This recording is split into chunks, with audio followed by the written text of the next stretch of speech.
mesti diganti, diqadha. Tidak ada ikhtilaf. Kalau ada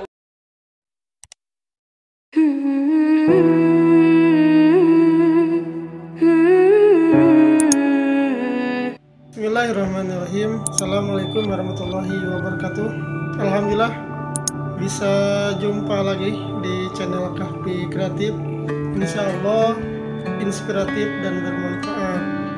Kali ini mau share kaitan dengan salah satu pokok dari rukun Islam, sholat. Dan tentunya bukan sholatnya, tetapi qadha sholat. Kenapa? Karena sholat itu adalah tiangnya agama. As-sholatu imaduddin. Kemudian sholat juga yang membedakan antara mukmin dan musyrik, muslim dan kafir, sehingga punya kedudukan dan ketentuan khusus dalam melaksanakannya. Yang insya Allah mudah-mudahan ketika kita memperhatikan apa yang kita laksanakan dalam sholat, ini mempengaruhi kualitas ibadah kita, kualitas hidup kita tentunya. Insya Allah kali ini insya Allah nanti akan disampaikan, akan ditampilkan dalil-dalil kaitan dengan qadha sholat ini bagaimana. Kemudian di belakang nanti akan ditampilkan juga beberapa para asatid ulama yang menyampaikan kaitan dengan qadha sholat. Mudah-mudahan ini membuat kita senantiasa memperhatikan dan tidak lalai kaitan dengan kewajiban sholat kita. Kemudian tentunya insya Allah sholat ini menjadi bekal utama yang akan ditanya di akhirat kelak insya Allah. Silakan tonton sampai habis, dan sebelumnya jangan lupa cuci tangan dulu, bismillah dulu, kemudian di subscribe, di like, dan komennya juga boleh. Insya Allah kritikan, saran, kemudian tambahan-tambahan nasihatnya akan menjadi perhatian.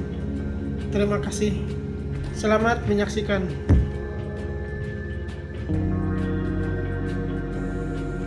A'udzu billahi minasyaitonir rajim. Fakhalafa min ba'dihim khalfun adaa'us salata wattaba'us syahawati fasawfa yalqawna ghayya.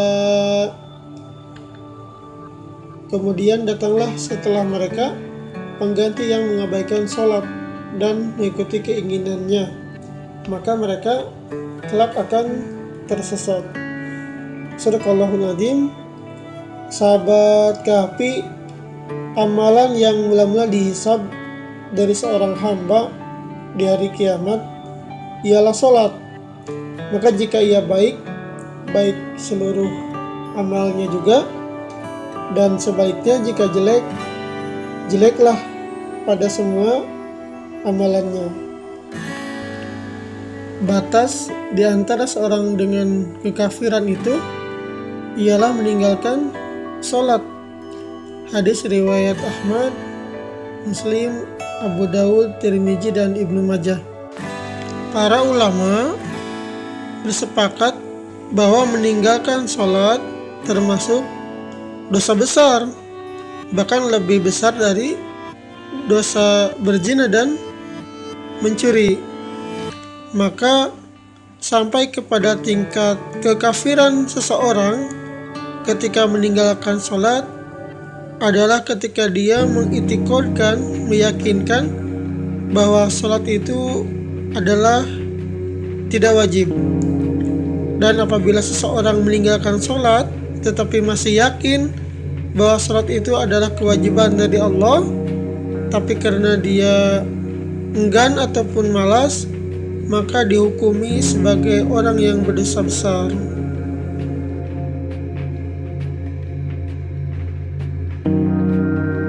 bahwasanya Anda boleh mengqadha sholat kapan saja. Orang yang ketinggalan sholat subuh tidak harus diqadha waktu subuh. Boleh diqadha waktu duha, boleh diqadha waktu zuhur, bahkan boleh diqadha waktu maghrib. Sebab bayar utang gak usah nunggu di harinya. Tuh utangku kan 5 tahun, boleh Anda langsung berulang-ulang sampai 1000 sholat pun boleh dalam satu waktu, boleh. Jadi yang jelas jangan sampai ada di antara kita gampang meninggalkan sholat. Dan sholat sangat mudah dalam keadaan apapun bisa Anda melakukannya. Kalau tukang bengkel di bengkel yang penuh dengan oli pun masih boleh. Seorang petani di tengah sawah jauh dari musola, Anda pun bisa sholat di atas lumpur. Jidat Anda hitam itu tambah pahala. Jika ada orang yang tertidur dalam masa singkat tadi kemudian bangun saat itu dia sholat. Anda ketiduran misalnya kan, bangun jam 9, saat bangunnya itu sholat. Tapi ingat, bukan dalam rangka ketiduran dalam nuansa yang disengaja.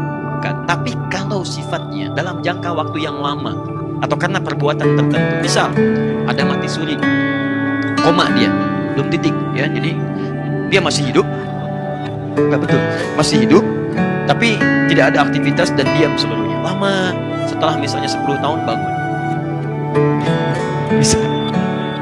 Misal saja kan, atau janganlah 10 tahun, 1 tahun lah ya, bangun misalnya, baik sehari kan 5 kali, kan 365 hari kali 5 kali, ya berapa rakaat harus tunaikan kali 17. Cukup banyak dilakukan. Maka yang seperti ini terjadi 2 pendapat.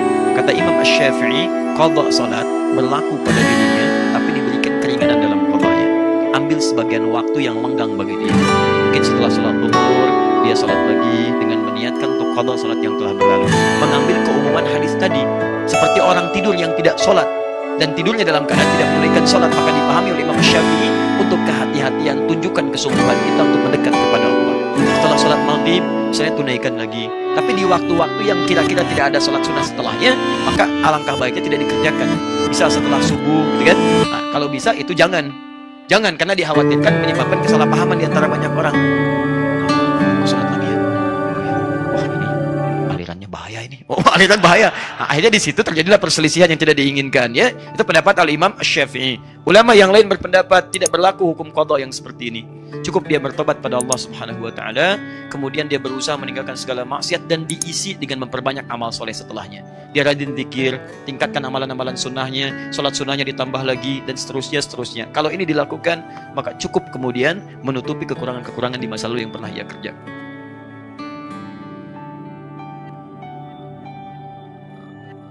Sepakat 4 mazhab Ahlus Sunnah wal Jamaah. Pertama, mazhab Hanafi meninggal tahun 150 Hijrah. Kedua, mazhab Maliki meninggal tahun 179 Hijrah. Ketiga, mazhab Syafi'i meninggal 204 Hijrah. Keempat, mazhab Hambali meninggal 241 Hijrah. Inilah Ahlus Sunnah wal Jamaah. Bahwa sholat yang lama dulu tertinggal, kalau sekarang hijrah dan taubat, maka mesti diganti di qadha. Tidak ada ikhtilaf. Kalau ada ustadz yang ceramah, taubat ya taubat aja, yang lalu biarlah berlalu, jangan diulang lagi, cukup dengan istighfar. Itu bukan pendapat 4 mazhab, tapi dia ambil pendapat Imam Ibnu Taimiyah. Kata Imam Ibnu Taimiyah, nggak perlu qadha, istighfar aja. Usolli fardal isya 4 rakaatin qadhaan lillahi ta'ala. Tapi jangan kuat-kuat, nanti ketahuan.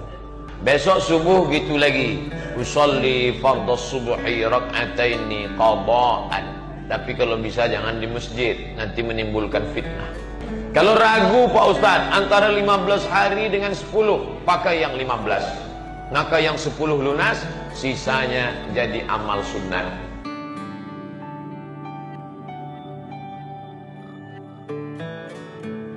Bahwa para ulama bersepakat atas wajibnya qadha bagi orang yang lupa dan ketiduran. Wajibnya qadha bagi orang yang lupa dan ketiduran, dan tidak ada dosa bagi dia. Nggak ada dosa bagi orang yang ketiduran, cuma dia wajib qadha. Yang terjadi khilaf adalah buat orang yang meninggalkan sholat dengan sengaja. Dia berdosa meninggalkan sholat dengan sengaja, jelas itu. Kalau tadi orang yang ketiduran meninggalkan sholat, orang yang lupa kemudian tidak sholat, dia wajib mengqadha dan tidak ada dosa bagi dia. Adapun bagi orang yang meninggalkan sholat dengan sengaja, maka dia berdosa. Yang ditanyakan, apakah wajib qadha atau tidak? Umpamanya orang ini pada waktu umur 23 tahun nggak sholat sampai umur 30. Umur 30 tobat. Apakah dia wajib mengqadha sholat selama 7 tahun? Itu pertanyaannya. Jumhur ulama berpendapat wajib mengqadha sholat. Ini jumhur ulama mengatakan wajib mengqadha sholat itu. Dalilnya apa? Karena kalau orang ketiduran aja wajib qadha, kalau orang lupa aja wajib qadha, berarti orang yang sengaja lebih wajib lagi buat dia. Walaupun nggak diterima sholatnya, walaupun dia berdosa karena mengeluarkan sholat di luar waktu, dia dosa, itu jelas. Tapi dia punya kewajiban, tetap nggak gugur kewajibannya. Ini pendapat jumhur ulama. Dalil yang digunakan adalah sama dengan dalil yang digunakan oleh yang mengatakan tidak wajib. Dalilnya adalah sabda Nabi SAW diriwayatkan Imam Muslim. Nabi SAW mengatakan, "Idza raqada ahadukum 'anis salati aw ghafila 'anha falyusalliha idza dzakaraha. Fa inna Allah yaqulu aqimis salata li dzikri." Kata Nabi SAW, apabila seseorang di antara kalian ketiduran, nggak sholat, atau kelupaan, lupa nggak sholat. Biasanya dia sholat, tapi pikir dia udah sholat, ternyata dia belum sholat. Apa yang harus dilakukan? Hendaklah dia menunaikan sholat itu ketika ingat. Sesungguhnya Allah berfirman, dirikan sholat untuk mengingatku. Ini hadis riwayat Muslim. Dan riwayat Bukhari mengatakan, man nasiya sholatan falyusalliha idza dzakaraha la kaffarata laha illa dzaka wa aqimis sholata li dzikri. Nabi SAW mengatakan, barang siapa yang lupa mendirikan sholat, hendaklah dia menunaikan sholat itu ketika dia ingat. Tidak ada kafarat bagi dia kecuali tadi dengan dia sholat.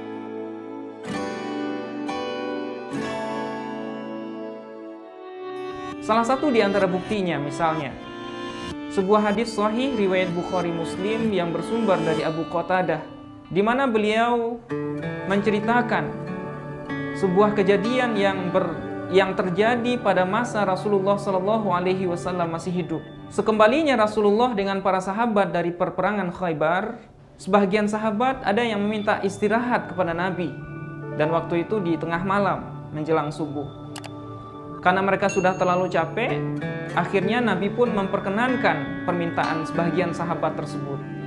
Mereka pun istirahat, dan salah seorang sahabat yaitu Bilal bin Rabah itu mengusulkan supaya dia berjaga, supaya mereka tidak ketiduran di waktu subuh.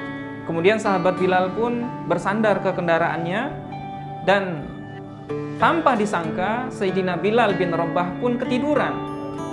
Sampai pada akhirnya semua rombongan tertidur, termasuk Nabi Muhammad SAW. Ketika matahari terbit, tiba-tiba Rasulullah bangun dan melihat semua sahabat masih tertidur. Kemudian Rasulullah membangunkan Sayyidina Bilal dan menagih janjinya, "Wahai Bilal, mana janjimu untuk membangunkan kami?" Akhirnya Bilal minta maaf, dan Rasulullah pun memerintahkan agar Bilal melakukan azan, kemudian mereka sholat untuk mengqadha sholat subuh yang ketinggalan. Hadis lain juga menyatakan, sebagaimana yang diriwayatkan oleh Bukhari Muslim dari Anas bin Malik, Rasulullah bersabda, "Man nasiya sholatan au nama anha fakaffaratuha ayyusalliyaha idza dzakaraha." barang siapa yang lupa melakukan sholat atau ketiduran, maka bayarannya adalah melakukan sholat itu ketika dia mengingatnya. Tidak sengaja saja dianjurkan untuk mengqadhanya atau diwajibkan untuk mengqadhanya, apalagi sholat yang tertinggal gara-gara disengaja, maka tentu kewajibannya akan bertambah atau akan lebih wajib lagi. Nah, sekarang pertanyaannya, bagaimana tata cara yang baik untuk mengqadha sholat? Syekh Zainuddin Al-Malibari dalam kitabnya Fathul Mu'in telah menjelaskan bahwa setidaknya ada dua hukum yang harus kita perhatikan dalam mengqadha sholat. Pertama, sholat yang tertinggal gara-gara sebab yang tertentu atau sebab yang khusus, misalnya ketiduran atau terlupa atau hal-hal yang tidak dikehendaki sebelumnya, maka bagi orang yang seperti ini, dia disunnahkan untuk menyegerakan mengqadha sholat. Kemudian yang kedua, orang yang meninggalkan sholat dengan sengaja tanpa ada uzur apapun, dia tidak tertidur, dia tidak lupa, dan dia tidak disebabkan oleh hal-hal yang menyebabkan dia tidak ingat dengan waktu sholat, maka dalam hal ini menurut Syekh Zainuddin Al-Malibari, dia wajib menyegerakan mengqadha sholat. Nah, dalam hal ini bagaimana tata cara pelaksanaannya? Apakah harus tertib sesuai urutan sholat atau bagaimana? Para ulama menjelaskan, dalam mengqadha sholat yang ditinggalkan karena uzur, maka disunnahkan untuk tertib. Tapi dalam mengqadha sholat yang tertinggal karena disengaja, maka itu diwajibkan untuk tertib. Sehingga seandainya kita meninggalkan sholat zuhur, kemudian kita masuk sholat asar, maka kita harus melakukan sholat zuhur terlebih dahulu, kemudian baru melakukan sholat asar. Dengan catatan, ketika kita melakukan sholat zuhur, sholat asarnya tidak ketinggalan. Nah, kemudian yang harus diperhatikan juga dalam mengqadha sholat, jangan sampai kita melakukan hal-hal yang sunnah terlebih dahulu sebelum kita melakukan qadha sholat. Karena hal yang sunnah itu hanya sebagai tambahan, sementara qadha sholat itu merupakan sebuah kewajiban. Nah, dalam kaidah disebutkan al-fardu afdalu minan nafli, yang wajib harus didahulukan atau lebih baik daripada amalan sunnah.